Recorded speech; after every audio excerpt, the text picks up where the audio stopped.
বিসমিল্লাহির রহমানির রহিম। সুপ্রিয় শিক্ষার্থী, আসসালামু আলাইকুম।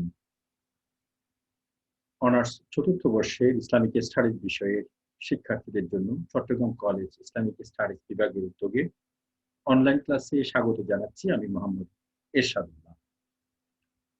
সুপ্রিয় শিক্ষার্থী, আমার কোর্সের নাম হচ্ছে বিশ্বের প্রধান ধর্মসমূহ, অনার্স চতুর্থ বর্ষ ইসলামিক স্টাডিজ বিভাগের অনার্স চতুর্থ বর্ষের শিক্ষার্থীদের আরেকবার স্বাগত জানাচ্ছি।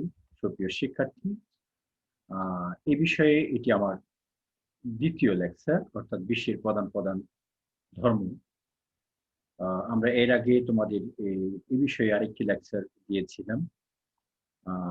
এটাতে যেহেতু দ্বিতীয় লেকচার, আমরা দেরি না করে আমাদের মূল আলোচনায় চলে যাই।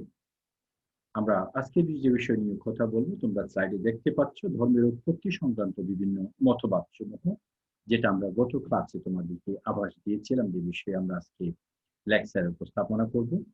সুপ্রিয় শিক্ষার্থী, ধর্মের উৎপত্তি সংক্রান্ত মতবাদ। আমরা গত ক্লাসে তোমাদেরকে ধর্মের সংজ্ঞা এবং ধর্মের পরিচয় সহ ধর্মের বৈশিষ্ট্য ইত্যাদি বিষয় নিয়ে কথা বলেছি, এবং পৃথিবীর বিভিন্ন ধর্মসমূহ, প্রচলিত যে ধর্মসমূহ রয়েছে সেই ধর্মগুলোর জনসংখ্যা এবং তাদের বিভিন্ন শ্রেণী বিভাগ নিয়ে আমরা কথা বলেছিলাম। আজকে আমরা ধর্মগুলো কিভাবে উদ্ভব ঘটেছে, সমাজবিজ্ঞানী নৃবিজ্ঞানীরা এক্ষেত্রে কি বলেছেন সে বিষয় নিয়ে আমরা কথা বলব। ধর্মের উৎপত্তি সংক্রান্ত সাধারণত দুটি প্রধান মতবাদ রয়েছে, অর্থাৎ মতবাদ নয়, ঠিক ধর্মের উৎপত্তি সংক্রান্ত দুটি ধারণা রয়েছে। প্রথমত, দুই প্রক্রিয়ায় ধর্মের উদ্ভব হয়েছে বলে অনেকেই মনে করেন। প্রথমত বিশ্বাস, দ্বিতীয়ত কর্ম। যারা বলে যে বিশ্বাস ধর্মের সূচনা, অর্থাৎ মানুষের মধ্যে যে বিশ্বাস কাজ করে, অতীন্দ্রিয় অর্থাৎ ইন্দ্রিয় বহির্ভূত বিষয়ের প্রতি যে বিশ্বাস কাজ করে, সেই বিশ্বাসের উপর ভিত্তি করেই ধর্ম সৃষ্টি হয়েছে পৃথিবীতে। এই ধরনের ধারণা করেন অনেকেই, এবং অধিকাংশ ধর্মতত্ত্ববিদরা এটাই ধারণা করেন। তারা বলেন যে আদিমকালের মানুষ সাধারণত ধর্মে কোন কোন বিষয়ের প্রতি বিশ্বাস স্থাপন করত, অতীন্দ্রিয় কোনো বিষয়ের প্রতি বিশ্বাস স্থাপন করত। সেই বিশ্বাস থেকেই মূলত ধর্মের উদ্ভব হয়েছে। সেই বিশ্বাস পরে তারা কাজে পরিণত করেছে, পরে সেই কাজকে তারা আনুষ্ঠানিকতা দিয়েছে। এই কাজ বিশ্বাস, বিশ্বাস থেকে কাজ, সেই কাজ থেকে আনুষ্ঠানিকতা, এইভাবে ধর্মের উদ্ভব ঘটেছে। আবার কেউ কেউ বলেন যে ধর্ম কর্মের মাধ্যমে সৃষ্টি, নৃত্যের মাধ্যমে ধর্মের সূচনা, বিশ্বাসের মাধ্যমে নয়। তারা তাদের মধ্যে রয়েছেন যেমন মেরেট, সমাজবিজ্ঞানী ইউরোপিয়ান মেরেট। তিনি মনে করেন যে চিন্তা ভাবনা থেকে নয়, বরং মানুষের কর্মকাণ্ড থেকেই ধর্মের উদ্ভব হয়েছে। অর্থাৎ চিন্তা ধর্মের মূল নয়, কর্মই মানুষের ধর্মের মূল। তিনি বলেন যে কর্ম ধর্মের সৃষ্টি করেছে, অর্থাৎ মানুষের জীবনের চলার পথে যে সমস্ত কাজকর্মগুলো মানুষ করে নিজে ব্যক্তিগতভাবে এবং সম্মিলিতভাবে, সেই কাজকর্মগুলোই একসময় ধর্মের রূপ লাভ করেছে। যেমন এই ক্ষেত্রে সমাজবাদ ধর্মের উৎপত্তি সংক্রান্ত মতবাদের একটি গুরুত্বপূর্ণ মতবাদ। আধুনিক বিজ্ঞানীগণ মনে করেন, তারা বলেন যে মানুষ যখন সামাজিকভাবে বসবাস করা শুরু করে, একই সাথে সবাই মিলেমিশে বসবাস করা শুরু করে, তখন মানুষের মধ্যে নানা ধরনের কর্মকাণ্ডের সৃষ্টি হয়। সামাজিক বিভিন্ন ধরনের কাজকর্ম তারা সবাই মিলে একসাথে করা শুরু করে। এই কাজকর্মগুলোর মধ্যে যেমন কারো সন্তান হয়েছে, সেই সন্তানের জন্য আনুষ্ঠানিকতা পালন, আবার কোনো মানুষ মারা গেছে তার জন্য সৎকারের জন্য আনুষ্ঠানিকতা সূচনা, অথবা একজন পুরুষ একজন নারীর মধ্যে বৈবাহিক সম্পর্ক হচ্ছে, তাদের মধ্যে আনুষ্ঠানিকতা। এই আনুষ্ঠানিকতার পুরো কর্মযজ্ঞগুলি পরবর্তীতে ধর্মের রূপ লাভ করেছে, এরকম মনে করা হয়। অর্থাৎ সমাজ বিবর্তনের ফলে ধর্মের বিবর্তন ঘটেছে। এই সামাজিকতা মানুষের কাজকর্ম সামাজিকতা সৃষ্টি করেছে। সুতরাং ধর্ম বিশ্বাসের মাধ্যমে নয়, কর্মের মাধ্যমে ধর্মের সূচনা হয়েছে মনে করা হয়। আমরা এই ধর্মের উৎপত্তি সংক্রান্ত দু ধরনের বক্তব্য পাই। এখন আমরা একটু দেখি ধর্মের উদ্ভব সংক্রান্ত বিভিন্ন মতবাদ সমূহ কি? আমরা দেখি যে ধর্মের উৎপত্তি সংক্রান্ত মতবাদগুলোর মধ্যে ৩ ধরনের মতবাদ আমরা দেখি। প্রথমত আমরা যে ২ বিষয় নিয়ে আগে কথা বলেছি, একটা হচ্ছে ধর্ম কর্মের মাধ্যমে হোক অথবা ধর্ম বিশ্বাসের মাধ্যমে আমরা চিন্তা ভাবনার মাধ্যমে হোক, এই ২ প্রকারের ২ ভাবেই ধর্মের উৎপত্তি হোক না কেন, এই উৎপত্তি সংক্রান্ত মতবাদগুলো এখানেই এইভাবেই হয়েছে। মতবাদগুলোর মধ্যে যেমন রয়েছে প্রত্যাদিষ্ট মতবাদ, আ যেমন যেটাকে আমরা ওহী ভিত্তিক মতবাদ বলি। অর্থাৎ প্রত্যাদেশের মাধ্যমে ধর্মের সূচনা হয়েছে। একেশ্বরবাদ এবং বহুশ্বরবাদের সূচনা। একেশ্বরবাদ বলতে এক আল্লাহতে বিশ্বাস। আমরা যেটাকে ওয়াহদানিয়া বলি, একত্ববাদে বিশ্বাস, যেটাকে ইংরেজিতে মনথেইজম বলে। দ্বিতীয়ত বহুশ্বরবাদে বিশ্বাস। বহুশ্বরবাদ বলতে পলিথেইজম বলে, বহুশ্বরবাদে বিশ্বাস। এই পলিথেইজম বা বহু ঈশ্বরে বিশ্বাসের বিষয় রয়েছে প্রত্যাদিষ্ট মতবাদের মধ্যে, মতবাদগুলোর মধ্যে। অর্থাৎ আম এই পৃথিবী যিনি সৃষ্টি করেছেন বা যারা সৃষ্টি করেছেন তাদের বিভিন্ন ধরনের মতবাদ এখানে আ রয়েছে এই প্রত্যাদিষ্ট মতবাদের মধ্যে। সুপ্রিয় শিক্ষার্থী, প্রত্যাদিষ্ট মতবাদ আবার ২ ধরনের হতে পারে।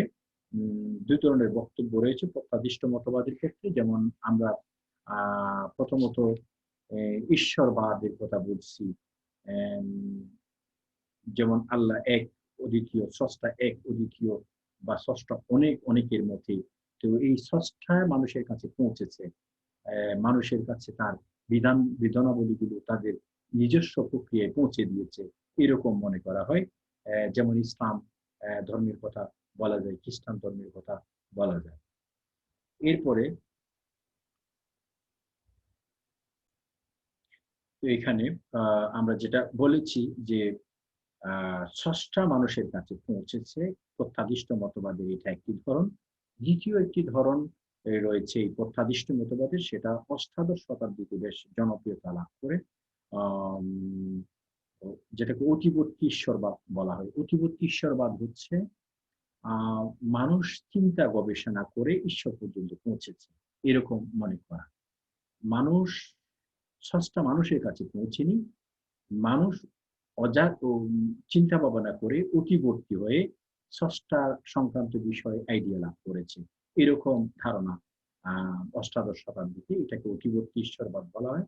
অর্থাৎ স্রষ্টা ওহী প্রেরণ করে নাই। মানুষই স্রষ্টাকে তাদের মনে স্থান দিয়েছে এবং স্রষ্টা নামক একটি অবিসম্বাদী আ সত্তা পৃথিবীতে থাকা দরকার এবং পৃথিবীতে অবশ্যই আছে।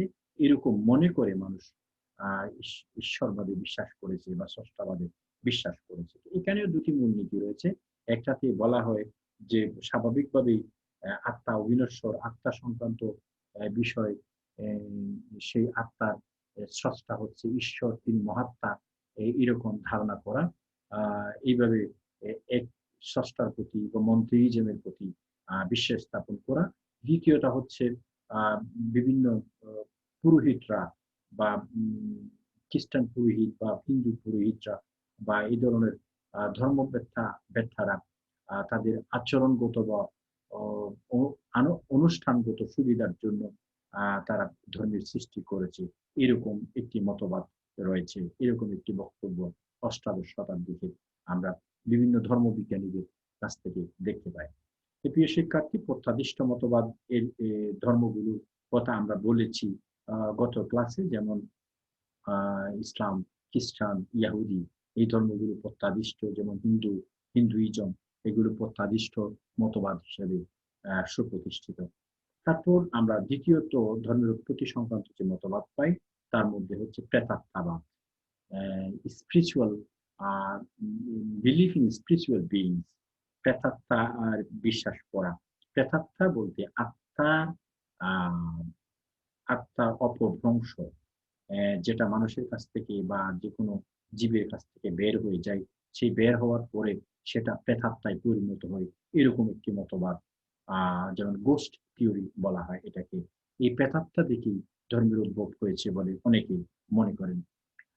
যেমন হার্বার্ট স্পেন্সার এই মতবাদের উদ্ভাবক। হার্বার্ট স্পেন্সার বলছেন যে গোস্ট থিওরি থেকে ধর্মের উদ্ভব হয়েছে। তিনি মনে করেন যে ধর্মের উৎপত্তি প্রেতরূপে আবির্ভূত হয়েছে এবং পূর্বপুরুষদের পূজার মাধ্যমে।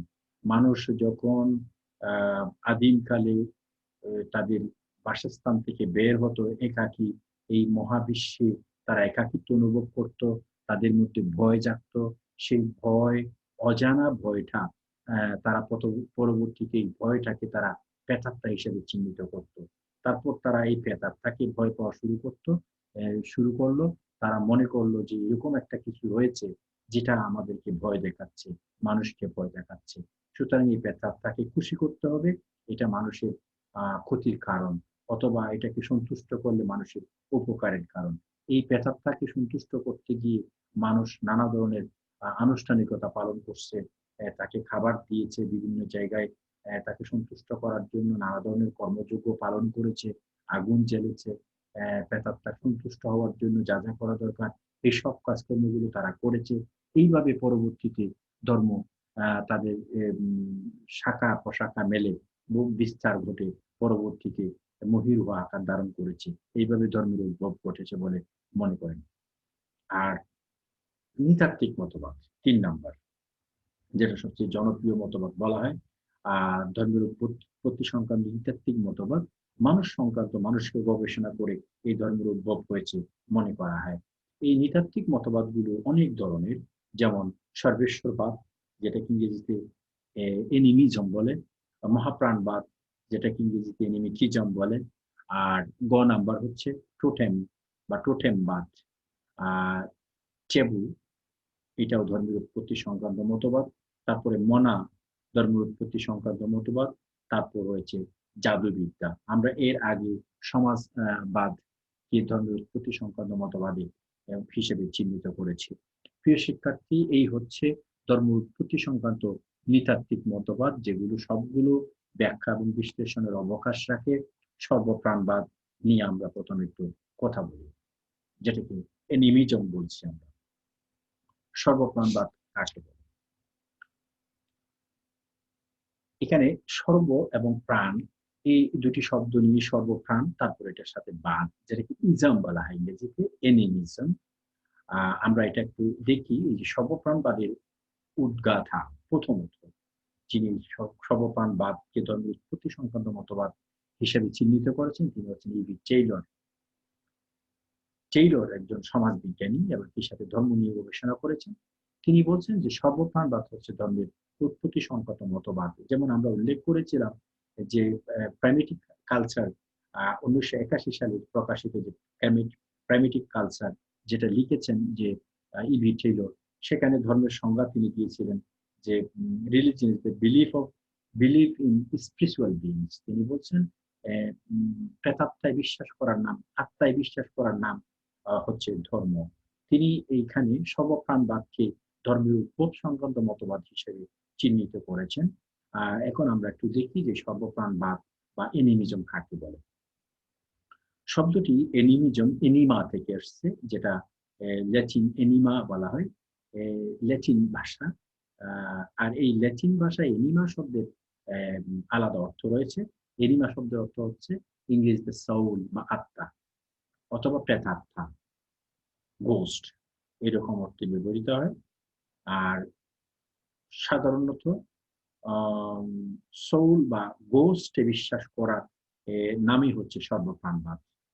আর আমরা এই এই সর্বপ্রাণবাদের পরিচয় যদি একটু অন্যভাবে দেই, আমরা পারিবেশিক পরিচয় যদি দেই, তাহলে হয়তো বুঝতে সুবিধা হবে।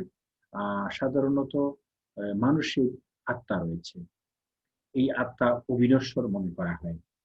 অর্থাৎ মানুষের যে আত্মা রয়েছে সেটা মানুষ মৃত্যুবরণ করার পর মানুষের কাছ থেকে সেটা বের হয়ে যায়। বের হয়ে যাওয়ার পরে এই যেহেতু আত্মা ধ্বংস হয় না, শরীর ধ্বংস হয়ে যায়। শরীরকে যখন মাটির সাথে রাখা হয় কিছুদিন পর সেটা মাটির সাথে মিশে যায় বা হাড়গোড় হয়ে যায়। কিন্তু আত্মা কি হয়? এই আত্মা কোথায় যায়? তো আদিম যুগের লোকজন মনে করতো যে আত্মা কোথাও যায় না, এটা ঘুরে ঘুরে থাকে, বিভিন্ন জায়গায় ঘুরে ঘুরে থাকে। আর এটা যেহেতু আহ মানুষের শরীরে থাকা অবস্থায় এটা কর্মক্ষম ছিল, কাজ করার ক্ষমতা রাখতো, মানুষের ক্ষতি করার ক্ষমতা রাখে, মানুষের উপকার করার ক্ষমতা রাখে একজন মানুষ হিসাবে, তাহলে এই আত্মা যখন দেহ থেকে বের হয়ে যায়, তাহলে সেটাও মানুষের উপকার করার ক্ষমতা রাখে, ক্ষতি করার ক্ষমতা রাখে। কিন্তু পার্থক্য হচ্ছে, আগে মানুষ যখন মানুষের শরীরে যখন এই আত্মা ছিল, তখন সেটা শরীর হতে বের হতে পারত না। তাই উম এই আত্মা মানুষরূপী শরীর হিসেবে বসবাস করত। এবং মানুষ যেখানে যায় আত্মাও সেখানে যেত। সুতরাং এই মানুষ দেখা যায়। অর্থাৎ আত্মা তখন মানুষ হিসেবে ভিজিবল ছিল, দৃশ্যমান ছিল। তাহলে এই মানুষ যদি কারো ক্ষতি করে, তাহলে মানুষ সেটা প্রোটেক্ট করতে পারে। কিন্তু আত্মা যখন শরীর থেকে বের হয়ে যায়, সেটা তখন মানুষ আর দেখে না। তখন এই আত্মা যদি কারো ক্ষতি করতে চায়, তাহলে জীবিত মানুষের আর কিছু করার থাকে না। সুতরাং এই আত্মাকে সমীহ করে চলা উচিত, এই আত্মাকে খুশি করা উচিত, এই আত্মাকে কোনোভাবে রুষ্ট করা উচিত নয়। এরকম ধারণা পরবর্তীতে মানুষের এই আত্মা একে সন্তুষ্ট করার জন্য, এই আত্মাকে সন্তুষ্ট করার জন্য মানুষ নানা ধরনের আচার আচরণ পালন করত, নানা ধরনের বিধিবিধান পালন করত। যেমন এই মানুষ যখন জীবিত থাকাকালীন সময়ে যার আত্মা বের হয়ে গেছে, সে জীবিত থাকাকালীন যে খাবারগুলো পছন্দ করে, সেই খাবারগুলো কোথাও দিয়ে আসা, রাস্তার মোড়ে দিয়ে আসা, পুকুর ঘাটে দিয়ে আসা, সাধারণত আত্মা যেখানে বসবাস করে বলে তারা ধারণা করতো সেখানে খাবার দিয়ে আসা, বা এই ধরনের আহ সন্তুষ্টজনক কোনো কাজকর্ম করা, এরকম এই আনুষ্ঠানিকতা থেকেই এইভাবেই ধর্মের উদ্ভব হয়েছে বলে মনে করা হয়। পরবর্তীতে এটা এক্সটেন্ডেড হয়েছে, এই ধারণাটা, সর্বপ্রাণবাদের এই ধারণা। অর্থাৎ পরবর্তীতে মানুষের মধ্যে আত্মার সীমাবদ্ধতা না রেখে মানুষ আবার সকল জীবের মধ্যে এই আত্মা আছে বলে মনে করত মানুষ। তারপর মানুষ মনে করা শুরু করলো যে শুধু জীবের মধ্যে নয়, এমনকি জড়ের মধ্যেও এই আত্মা রয়েছে। তাহলে মানুষের মধ্যে আত্মা রয়েছে, জীবের মধ্যে আত্মা রয়েছে, প্রাণ রয়েছে। একইভাবে জড়ের মধ্যেও সে আত্মা বা প্রাণের অস্তিত্ব মানুষ কল্পনা করছে। এইভাবে সবকিছুর মধ্যে প্রাণের অস্তিত্ব কল্পনা করার নাম হচ্ছে সর্বপ্রাণবাদ বা সর্বেশ্বর। এটাকে কেউ কেউ আবার সর্বেশ্বরবাদও বলতো। তবে সর্বপ্রাণবাদ হচ্ছে সকল সৃষ্টির মধ্যে, সৃষ্টি জীবের মধ্যে, সৃষ্টি বস্তুর মধ্যে প্রাণের অস্তিত্ব কল্পনা করা এবং আত্মার অস্তিত্ব কল্পনা করা। সেই আত্মার অস্তিত্ব কল্পনা করা থেকে যে ধর্মের উদ্ভব হয়েছে, যেটার উদ্ভব হয়েছে সেটাকে ধর্ম বলা হয়। এবং এখান থেকে ধর্মের উদ্ভব হয়েছে বলে টেইলর মনে করেন বা অনেক সমাজবিজ্ঞানী মনে করেন। এখানে আমরা যে সংজ্ঞা দিলাম, মানুষের পুনরুজ্জীবন, আত্মার পুনরুজ্জীবন, মানুষের শরীর থেকে বের হয়ে যাওয়ার পর আত্মা পুনর্বার বিচরণশীল হওয়া, এবং সে আত্মা মানুষের ক্ষতি বা সৃষ্টিজীবের ক্ষতি বা উপকার করার প্রবণতা, এই প্রবণতা থেকেই মানুষের মধ্যে ভয়, এই ভয় থেকে আত্মাকে সন্তুষ্ট করা, সে আত্মাকে সন্তুষ্ট করা থেকে কাজ, সেই কাজ থেকে আনুষ্ঠানিকতা, এইভাবেই ধর্মের উদ্ভব হয়েছে মনে করা হয়। এখন আমরা একটু দেখি যে সর্বপ্রাণবাদ কয় প্রকার। আমরা সংজ্ঞায় যেভাবে আলোচনা করেছি সেই হিসাবে সর্বপ্রাণবাদকে আমরা দুভাগে ভাগ করতে পারি, প্রাক্প্রাণবাদ এবং পূর্ণাঙ্গ প্রাণবাদ বা সর্বপ্রাণবাদ। প্রাক্প্রাণবাদ কি? যেটা আমরা আগেই বলেছি যে সব মানুষের মধ্যে আত্মার অস্তিত্ব কল্পনা করা, সেই আত্মা বের হয়ে গেলে ক্ষতি করার মানসিকতা, এটার ক্ষতি করা বিশ্বাস, সেই বিশ্বাস সেই আত্মাকে সন্তুষ্ট করা, এটা মানুষ প্রাথমিকভাবে ধারণা করত। প্রাথমিক যুগের মানুষেরা মনে করতো শুধু মানুষেরই আত্মা রয়েছে, সেই আত্মাই বের হয়ে গেলে, মানুষ মৃত্যুবরণ করার পর বের হয়ে গেলে সেটাই পরবর্তীতে মানুষের ক্ষতি করে। সুতরাং সে আত্মাকে সন্তুষ্ট করতে গিয়ে এই অবিনশ্বর আত্মা, যেটা কখনো ধ্বংস হয় না, সেই অবিনশ্বর আত্মাকে সন্তুষ্ট করতে গিয়ে মানুষ বিভিন্ন ধর্মকর্ম পালন করা শুরু করছে, এরকম মনে করত। পরবর্তীতে সেই প্রাক্পানবাদ আর মানুষের ধারণায় ওই অবস্থা অবশিষ্ট নাই। তারা পরে মনে করত যে এই আত্মাটাও আরেকটি আত্মা থেকে সৃষ্টি হয়েছে। সেই আত্মাটা হচ্ছে মহাত্মা, অর্থাৎ মহাবিশ্বের সব আত্মাগুলো নিয়ন্ত্রণকারী একটি আত্মা রয়েছে, সেই আত্মাই এই সবগুলো আত্মাকে নিয়ন্ত্রণ করে, এরকম মনে করা। এবং পরবর্তীতে মানুষের আত্মা নয়, জীব জন্তুর আত্মা এবং সব জড়ের মধ্যেও আত্মার কল্পনা করা, আত্মার অস্তিত্ব কল্পনা করা। এইভাবে মানুষ আহ এম, মনে করছে যে শুধু মানুষের মধ্যে নয়, জীব জড় সবকিছুর মধ্যেই আত্মা রয়েছে, এরকম কল্পনা করা। এই ধরনের কল্পনা থেকে মানুষের পূর্ণাঙ্গ প্রাণবাদের উদ্ভব হয়েছে। এই দুইভাবে প্রাক প্রাণবাদ এবং পূর্ণাঙ্গ প্রাণবাদ সর্বপ্রাণবাদের রূপ লাভ করেছে এবং সর্বপ্রাণবাদ অস্তিত্ব লাভ করেছে। প্রিয় শিক্ষার্থী, সর্বপ্রাণবাদকে অনেকে আবার ধর্মীয় উৎস বলে মনে করেন না। তাদের মধ্যে একদল নৃবিজ্ঞানী বলেন, যেমন রাইটার এবং মেরিট, যেটা আমরা বলেছি যে কর্মের মাধ্যমে ধর্মের সৃষ্টি হয়েছে, মেরিট মনে করছেন। তারা বলছেন যে সর্বপ্রাণবাদ কখনো আহ ধর্মের উৎপত্তি সংক্রান্ত মতবাদ নয়, এগুলো মানুষের বিশ্বাসের মধ্যে সীমিত ছিল, এগুলো ধর্মের রূপ লাভ করেনি। তারা বলছে ধর্ম আসলে কর্মের মাধ্যমে সৃষ্টি হয়েছে। সর্বপ্রাণবাদ কখনো ধর্মের উৎপত্তি সংক্রান্ত মতবাদ হতে পারে না। যেমন তারা বলেছে যে মানুষ বুদ্ধিভিত্তিক ব্যাখ্যার মাধ্যমে ধর্মের উদ্ভব ঘটিয়েছে। এখানে মানুষের ভয় ভীতি, এগুলো মানুষের কতগুলো নিয়ম কানুন পালনের মধ্যে সীমাবদ্ধ ছিল, এগুলো কোনো ধর্মের রূপ লাভ করেনি। তারা বলছে যে ধর্ম ও প্রাণবাদ উভয়ই স্বাধীনভাবে সৃষ্টি হয়েছে মনে করে। তারা বলছে ধর্ম আলাদাভাবে সৃষ্টি হয়েছে, এই প্রাণের অস্তিত্ব মানুষ পরবর্তীতে বুঝেছে, চিন্তা করেছে, এবং প্রাণের অস্তিত্ব, ধর্মের অস্তিত্ব আলাদাভাবে মানুষের জীবনে আসছে, মানুষের কল্পনায় আসছে। সুতরাং প্রাণবাদকে কখনো ধর্মের সাথে মিলিয়ে ধর্মের উৎপত্তি সংক্রান্ত মতবাদ বলার উপায় নেই। যেমন লুই এই ধারণা পোষণ করেন। যেমন তারা মেরেট বলছেন যে আত্মা ও প্রেতাত্মার ধারণা বেশ কিছু জটিল, যদিও মনে করা হয় যে আদিম মানুষ এর আগেও ধর্ম পালন করেছে। মানুষ যখন নিজেদের মধ্যে আত্মা আছে এটা বিশ্বাস করতো না, তখনও মানুষ ধর্ম পালন করত। অর্থাৎ আত্মার অস্তিত্ব আবিষ্কার হওয়ার আগেই মানুষ ধর্মের নানা বিধিবিধান পালন করত। সুতরাং মানুষ আত্মা সংক্রান্ত বিষয় জানার আগেই ধর্ম পালন করেছে, এরকম মনে করা হয়। সুতরাং সর্বপ্রাণবাদ ধর্মের উদ্ভব হতে পারে না।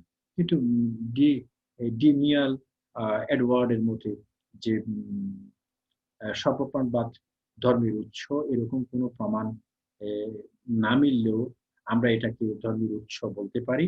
কারণ মানুষের সমগ্র জীবনে সর্বপ্রাণবাদের আধিক্য ছিল। অর্থাৎ সবকিছুর মধ্যে প্রাণীর অস্তিত্ব, এটাই আদিম মানুষের জীবনে ব্যাপী আলোচিত বিষয় ছিল।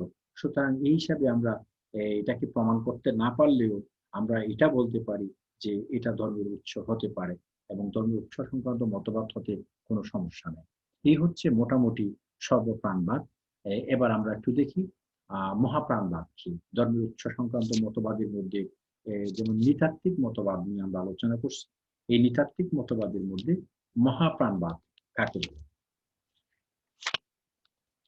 সুপ্রিয় শিক্ষার্থী, আমরা টেইলরের উত্তরসূরি, যার কথা আমরা একটু আগে বলেছি যে মেরট, তিনি এই মহাপ্রাণবাদের প্রবক্তা। তিনি বলছেন দ্য থ্রেশহোল্ড অফ রিলিজিয়ন নামক বই যিনি লিখেছেন, এই থ্রেশহোল্ড অফ রিলিজিয়ন এই বইটাতে তিনি মহাপ্রাণবাদের ব্যাখ্যা দিয়েছেন, যেটা ধর্মের উৎপত্তি সংক্রান্ত মতবাদগুলোর মধ্যে অন্যতম। অ্যানিমিক থিজম, এটা অনেকটাই সর্বপ্রাণবাদের একটু উন্নত ভার্সন বলে মনে করা হয়, এবং সর্বপ্রাণবাদকে একটু গুছিয়ে ধর্মের উৎপত্তি সংক্রান্ত মতবাদ হিসেবে মেরট উপস্থাপন করছেন, এরকম অনেকেই মনে করেন। মহাপ্রাণবাদ কি? মহাপ্রাণবাদ হচ্ছে সাধারণত স্পষ্ট সর্বপ্রাণবাদ এবং স্পষ্ট যুক্তিসিদ্ধ সর্বপ্রাণবাদ, যা আদিম মানুষের পক্ষে ধারণায় যদি আমরা পৌঁছতে চাই, সর্বপ্রাণবাদের ধারণায় যদি আমরা পৌঁছতে চাই, তাহলে আমাদের ঠিক টেইলর যেভাবে বলছেন, সর্বপ্রাণবাদের যেভাবে ধারণা দিয়েছেন এবং ধর্মের উৎপত্তি সংক্রান্ত মতবাদ বলেছেন, ঠিক সেইভাবে ব্যাখ্যা না করে একটু ভিন্নভাবে ব্যাখ্যা করার অবকাশ রয়েছে, যেটাতে আমরা মহাপ্রাণবাদের সংজ্ঞা বা মহাপ্রাণবাদ সংক্রান্ত বিষয়ে আমরা বুঝতে আমাদের জন্য সহায়ক হবে। সুপ্রিয় শিক্ষার্থী, তাহলে আমরা একটু দেখি যে মহাপ্রাণবাদ কাকে বলে। মহাপ্রাণবাদ হচ্ছে আমরা সর্বপ্রাণবাদের একটু উন্নত ভাষণ বলেছি। সর্বপ্রাণবাদের টেইলর বলেছেন যে মানুষের যে আত্মা রয়েছে সেই আত্মা যখন দেহ থেকে বের হয়ে যায়, সেই আত্মাকে সন্তুষ্ট করার নিমিত্তে মানুষ যে নিয়ম কানুনগুলো পালন করছে এগুলোই পরবর্তীতে ধর্মের রূপ লাভ করেছে। কিন্তু এখানে মেরট বলছেন যে এটা ঠিক এইভাবে না বলে আমরা একটু অন্যভাবে বলতে পারি, সেটা হচ্ছে মানুষের আত্মা নয়, বরং মানুষ জীবিত থাকাকালীন এমন একটা শক্তি মানুষকে নিয়ন্ত্রণ করে, নৈর্ব্যক্তিক শক্তি তিনি বলেছেন, যেটা মানুষকে নিয়ন্ত্রণ করে, শুধু মানুষকে নয় অন্য জীব জন্তুকেও এই নৈর্ব্যক্তিক শক্তি নিয়ন্ত্রণ করে। তাহলে আত্মার ধারণা বা প্রাতাত্মার ধারণার চেয়ে মানুষের দৈনন্দিন জীবনে বসবাস, জন্ম, মৃত্যু ইত্যাদি এবং তার যাবতীয় কাজকর্ম এবং পৃথিবীর অন্যান্য সৃষ্টি সংক্রান্ত বিষয়ে যে লীলা খেলাগুলো রয়েছে সৃষ্টিতে, যে ক্রিয়াকলাপগুলো রয়েছে, সেগুলোতে একটা নৈর্ব্যক্তিক শক্তি প্রভাব বিস্তার করে। অর্থাৎ নৈর্ব্যক্তিক এমন একটা শক্তি এখানে ক্রিয়া করে, যেটা মানুষের পক্ষে উপলব্ধি করা বা ধারণা করা সম্ভব নয়, কিন্তু মানুষ এটা বিশ্বাস করে। তাহলে আত্মার এই ধারণা আসার অনেক আগেই মানুষ এই নৈর্ব্যক্তিক শক্তিতে বিশ্বাস করত। যেমন মানুষ যখন ঘর থেকে, তার গুহা থেকে বের হলো, বাসস্থান থেকে, হঠাৎ বৃষ্টি আসলো, তখন মানুষ আত্মা সংক্রান্ত বিষয়ে ধারণা জানতো না। তো বৃষ্টি আসলো, এই বৃষ্টি কোত্থেকে আসছে, সে বৃষ্টি থেকে নিজেকে বাঁচাতে পারছে না, বৃষ্টিতে সব ভিজে যাচ্ছে।